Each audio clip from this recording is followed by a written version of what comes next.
For this episode of Mecha Talk, we will be covering the origins and abilities of Gridman, a police officer from the Hyperworld. Joining me in this video is MD Chaos, a mecha enthusiast who assisted me greatly with the research on Gridman. Hello, I'm MD Chaos. I'm very well versed in the mecha genre, and I'm really excited to work with D180 on this project, as Gridman is one of my favorite tokusatsu series. With that said, sit back, relax, and enjoy the video.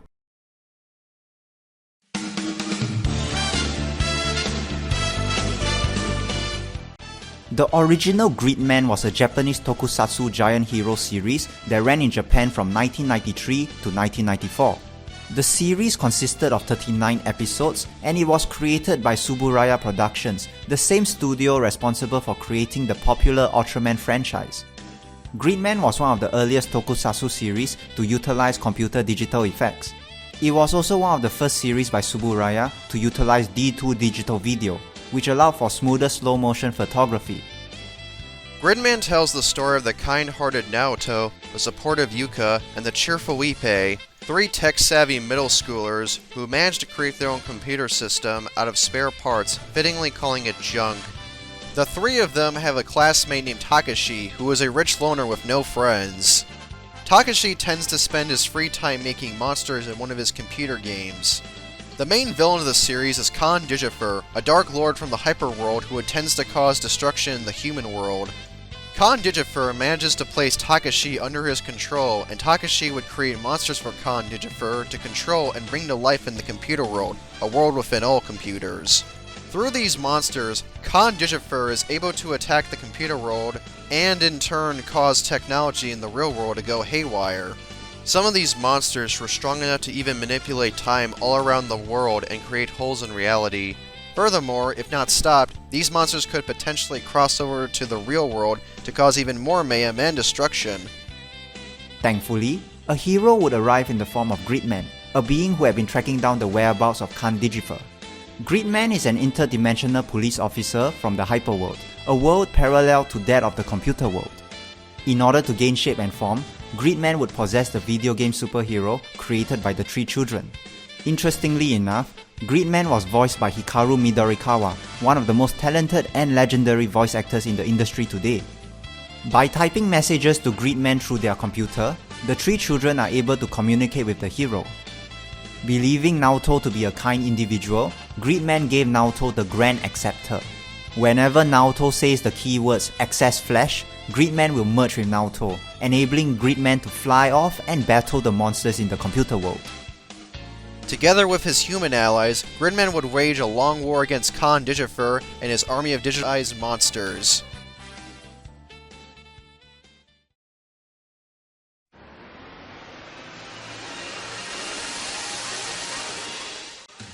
Throughout the series, Gridman has displayed a significant number of attacks and abilities. Furthermore, through the programs sent by his human allies, Gridman was able to gain new attacks and transformations over the course of the series. To fight the larger and more powerful monsters, Gridman will grow gigantic in size when he receives the necessary upgrade program from Junk. However, this massive power-up will only last for 10 minutes as it could potentially overload Junk's computer systems. Similar to that of Ultraman, when the power-up begins to fade, a blue light on Gridman's head begins to blink as a warning.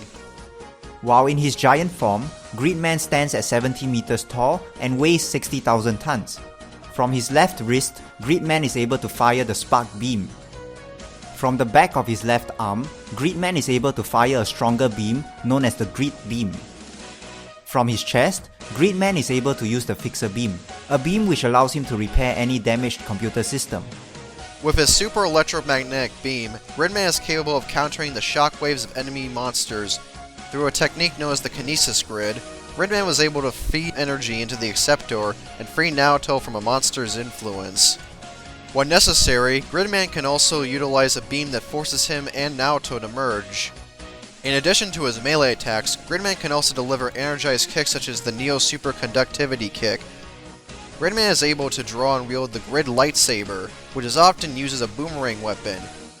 Using his eye beams, Gridman is able to materialize the support items sent by Naoto's friends.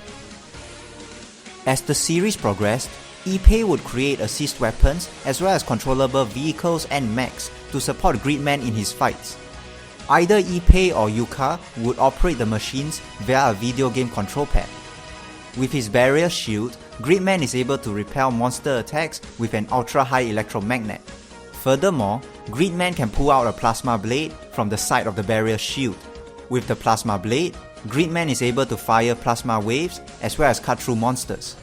Gridman can even combine the barrier shield and plasma blade to form the Gridman sword, an even larger weapon with higher attack power. In addition, the Gridman sword can even take the shape of a thunder axe and be thrown as a projectile. The Thunderjet is a large aircraft that can fly at Mach 5 and is armed with thunder missiles. The Twin Driller is a small tank capable of moving in the air and underground. It comes equipped with twin lasers at the tip of its drill. The God Tank is a small tank equipped with God Cannons. When combined, these vehicles are able to form the God Zenon, which bears an uncanny resemblance to a certain Autobot leader. The God Zenon can unleash melee attacks, and its most iconic attack is the God Punch, in which it fires rocket punches at its enemies. When combined with these vehicles, Gridman is able to become Thunder Gridman, which stands at 88 meters tall and weighs 160,000 tons. Thunder Gridman can deliver a powerful punch known as the Thunder Grid Punch, as well as kick enemies with the Thunder Grid Kick. From its right hand, it can fire the deadly Thunder Grid Beam. From its chest, it is capable of unleashing the Thunder Grid Fire, as well as an upgraded version of the Fixer Beam. Lastly, it can fire the drills on its shoulders at its enemies, dealing massive damage in the process. However, that's not all. Gridman is also supported by the Dynafighter and King Jet. The Dynafighter is a Mach 36 aircraft which is armed with Dynamissiles and the Dynalaser. It can even transform into the massive Dragona Cannon, a shoulder-fired weapon wielded by Gridman. The King Jet is a Mach 18 aircraft armed with King Missiles and the King Laser. When combined, both aircrafts can form the Dragon Fortress, a Mach 43 aircraft armed with Fortress missiles. Lastly, the Dragon Fortress is capable of transforming into the Dynadragon. The Dynadragon is capable of melee combat, and its signature attack is the Burning Dragon Roar attack.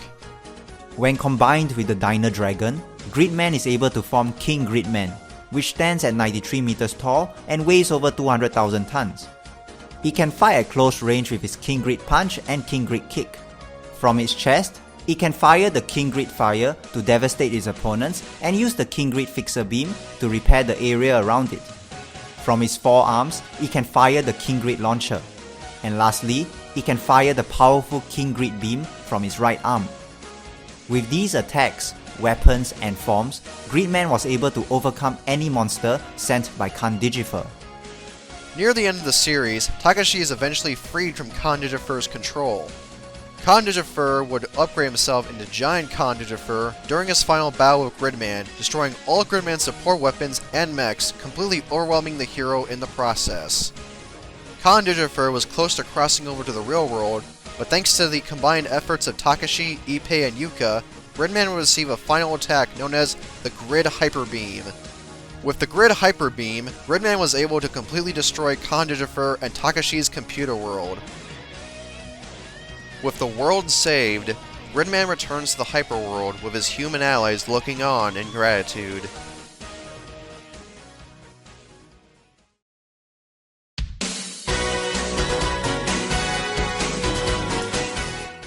Tsuburaya would continue to use D2 for many of his future productions, such as Ultraman Tiga, which shared the same production crew that worked on Gridman. In addition, Gridman would continue to have a lasting impact on future Ultraman series, such as Ultraman Nexus, which paid tribute to some of the finishers used by Gridman. Gridman would also be Tsuburaya's last non-Ultra superhero production until 2006's Bioplanet Wu.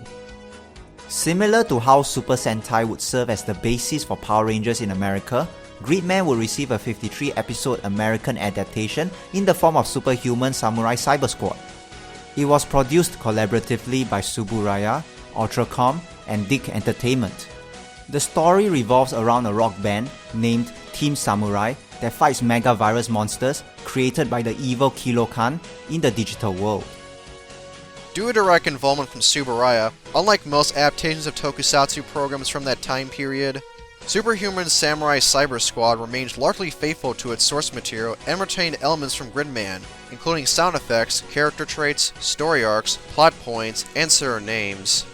One notable tidbit is the fact that Kilo Khan, Khan Digifur's American counterpart, is voiced by none other than the legendary Tim Curry, who has played and voiced many iconic characters throughout his illustrious career. There were originally plans to create a sequel series to Gridman in the form of Gridman Sigma. Gridman Sigma would have been the alter ego of Takashi, the reformed antagonist of the original series.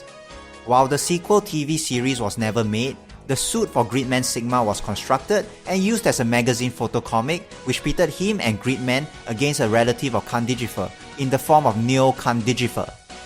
Furthermore, Gridman Sigma was able to use Gridman's support programs, allowing for epic battles with the two using both the Thunder and King Gridman forms simultaneously.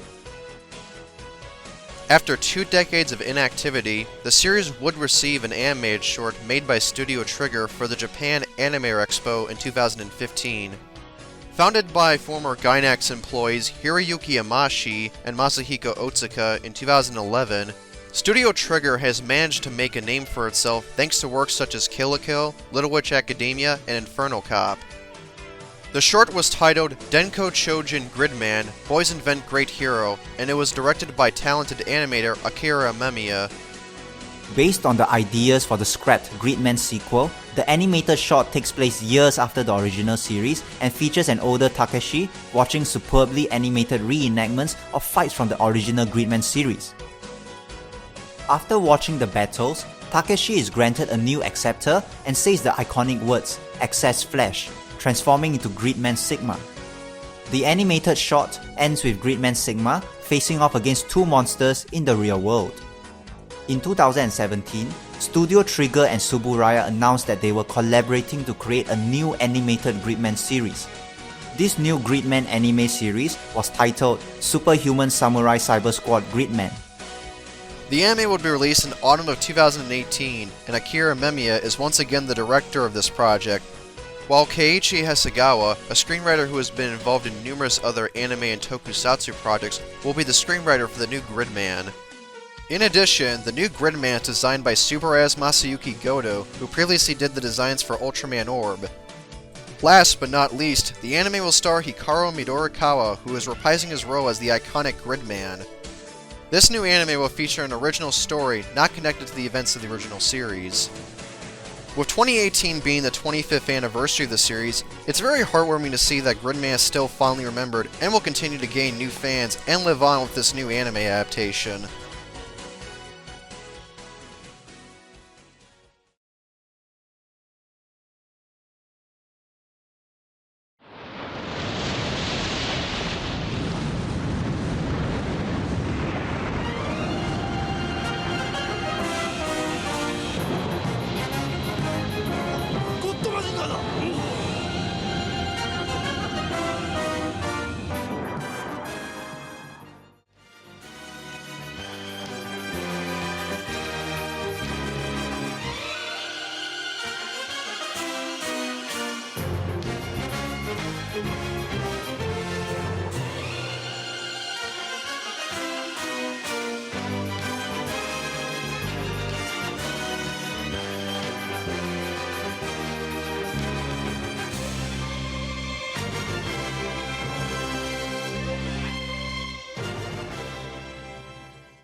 And with that, we have come to the end of our video. We hope you have enjoyed this video as much as we had fun making it. Feel free to subscribe to the channel if you like what I do, and do leave a comment giving some ideas or topic suggestions for future Mecha Talk videos. As for me, my YouTube channel generally consists of posting mecha show battles and soundtracks, including Gridman. As for other places for where I'm at, I am fairly active on Twitter, mainly saying nonsense and being sarcastic about video games, films, toku, mecha, and so on. Lastly, I have a Facebook page. While it's not nearly as active, I do try to post as much content as I can. Hope to hear from you guys soon. Take care, and have a good day, everyone.